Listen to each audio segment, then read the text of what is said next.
pelajaran. Di sekolah kan tugas pokok saya sebagai guru nih ya Bu ya. Nah, kadang kan saya itu merasa bingung kalau sudah berada di kelas, tapi yang murid itu banyak diam gitu Bu ya. Jadi tidak seperti di kelas lain Bu yang biasanya memberikan respon yang aktif gitu ya Bu ya. Jadi pada saat saya memberikan sambutan itu mereka rata-rata diam gitu Bu. Jadi cenderungnya asik gitu seperti itu. Jadi gimana gitu Bu ya. Jadi kalau murid saya lebih banyak diam itu jadi saya bingung gitu Bu seperti apa gitu Bu ya. Jadi yang saya inginkan tuh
masyarakat tanya jawab gitu Bu ya. Jadi mereka bisa lebih aktif dalam pembelajaran dan juga tetap bisa mencatat apa pertanyaan dan jawaban dari teman lain.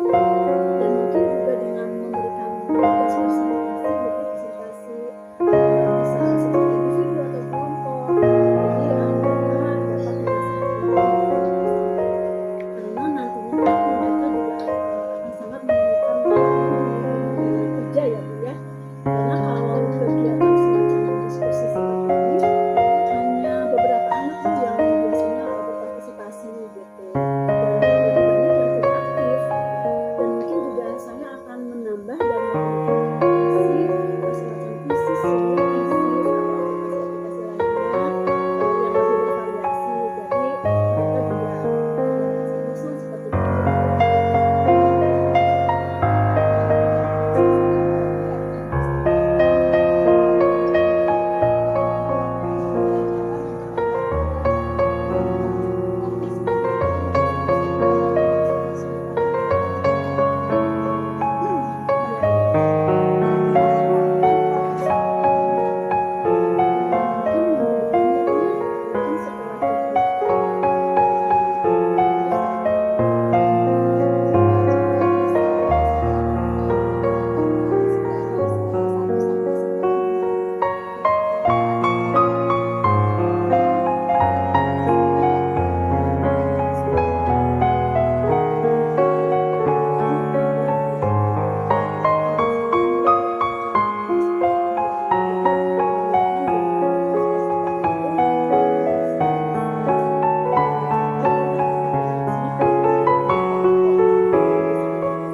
itu saya merasa ada peningkatan dalam diri saya.